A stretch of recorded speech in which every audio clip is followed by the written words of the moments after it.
Hey beer tubers, Ryan back with another episode of San Diego Beer Vlog. This time joined in person by Beer Chituba himself. That's right. Coming all the way down to my house here in San Diego. We're going to take a look at an Alpine beer. It's going to be his first Alpine beer. I don't know if it's going to be a good Alpine beer because I've never had it before, but this is Emerson. This is their Imperial Pilsner. It's a 6% Pilsner that they use.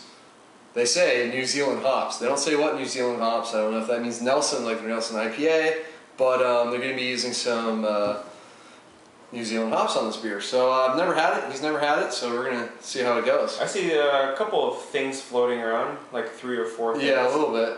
I want to say that's hop particles, actually. Yeah, hopefully. But it's like a hazy. It's a hazy golden color. Mm-hmm. Yeah, I poured it a little more aggressive. But it's a nice color though. Yeah, pretty bright white head. Yeah, bright white, yellow kind of color. Yeah, nose. And I really like the nose. I really like the nose too. It's sweeter hops though. You get a little bit of malt, but mostly, yeah, just kind of fruity, slightly citrusy hop notes for sure. Yeah, definitely. Oh, that smells nice. Yeah, in some ways I actually get some floral. Yeah, oh, for sure. It's definitely floral. Yeah. Definitely floral, citrusy. Well, actually, it's more floral, I'd say, than anything. Well, I do like the combination of the floral, citrus, and the hops flavor for sure. Yeah, I definitely get maybe a floral. Little bit of the malt in there, but the fact that they're using lager yeast, I mean, there's no yeast esters. It's just hops, malt. But you don't get really a whole lot of malt on there, so. Oh, it smells so great. So hopefully this is a fresh bottle and it's fairly hoppy, because I think that's what it's supposed to be, but we're gonna find out.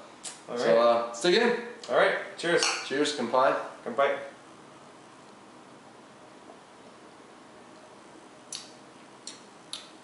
That's nice. It's real nice. Real smooth. Ooh, nice. It's hoppy, but it's not overly hoppy. No, right? It still has its lager components. Yeah. It is pretty hoppy though for a lager. I mean, if you're talking any kind of mass-produced lager, way too hoppy for that. Yeah.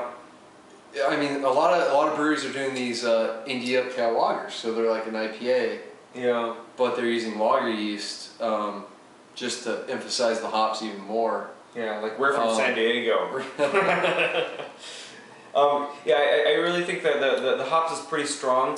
But I think considering that it's an Imperial Pilsner, at least so far, it definitely brings out the hops, but it's because of the malt that they use to make it a, I would say, semi-Imperial Pilsner. It's not, because I mean, it's also 6%. Yeah, it's pretty sessionable. It's pretty sessionable, but it's more flavor and more at least it seems like there's a little more alcohol kind of feel. I don't know if you feel that. There's a little more mouthfeel than you get with like a really light Pilsner, but. Yeah, and I mean, I only had one sip as well too, so there's that. Yeah, up front, like floralness really kind of catches me. That floral note seems to continue into the taste. You know, slight citrus notes, but it's not like overly grapefruity. You know, you get with like what you know as the C hops, the Centennials, the Cascades. This seems to be a little more floral in the taste. Yeah, I would definitely say so, because the citrus components of the hops is definitely more the backdrop of the hop profile of the beer, but the floral is definitely more the forefront of this Imperial Pilsner. It's actually pretty darn good.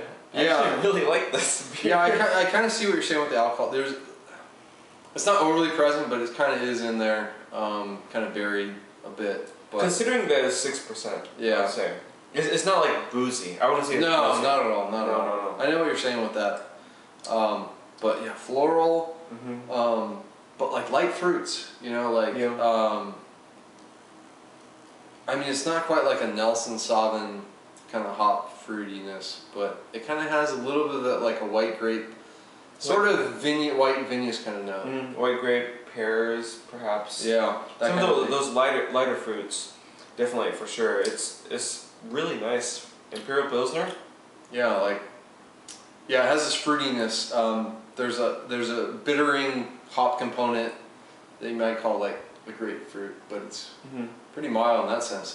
Yeah, and that's hot fruitiness for sure. Hot fruitiness, yeah, and the dryness is towards the end.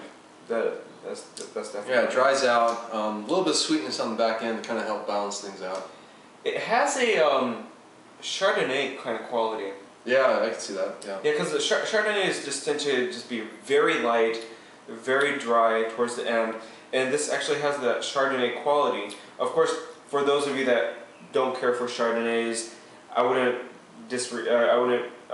dissuade you from this at all, because and even though if you may not like Chardonnays, this actually has a really nice component of a good Chardonnay, but it's very, very good though. I gotta give this thing an A. I mean, I think it's an excellent Pilsner.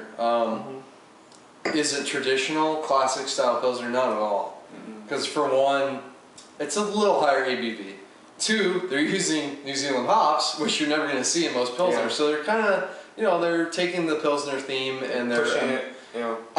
It's hard to say they're Americanizing it when they're using New Zealand hops, but I mean they're taking a more San Diego hoppier approach to it, but it's not like overly pungent hops. It's not overly done on the hops. It's enough to keep it relatively balanced but hop forward. Yeah.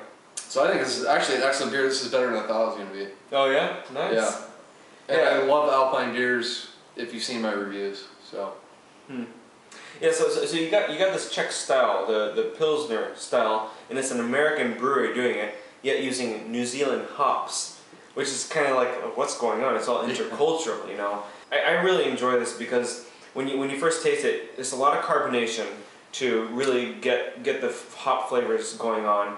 You get the fruit flavors like pear, white grapes, like say like muscati, which is like Chardonnay, and then the hops really kick in, and it's not an overly lingering flavor at the same time. It's really enjoyable. So if you don't like the bittering Czech, German Saaz kind of hops, it's not spicy like Saaz. No, it's more floral and fruity. Yeah, oh definitely. And so for some of you that actually like Belgian kind of ales, this may be a good beer to get into. That's not too lager-y. And yet it's very refreshing. I must give this a I know I'm not too into someone that's just like, oh, he gives it an A, I give it an A, but I think I'm gonna have to give this an A actually, because I like good lagers. I really do. So I would be like A minus A, like somewhere. Yeah, this is one of the best like non-traditional lagers I've probably ever had. Yeah, I mean, there's some fantastic traditional style lagers, and like an untraditional approach to a traditional style. This is one of the best examples I've ever had of it. Agreed, fully agree that. Yeah, that's really good. Okay, so we're pretty much on agreement here. This is, I mean, it's surpassed my expectation. I mean, Alpine does some fantastic beers, but they do some beers that I haven't really cared for, but this is not one. This is an excellent kind of take on a lager. So really enjoyable beer. So that's going to wrap it up for this review. Thanks for this guy for joining me. I mean, that's awesome. He came to town. We're getting this review shot, and comment, subscribe, do all the things. Check out his channel. Put all the links down below in the box. And until next time, cheers. Yeah. Come fight. Bye.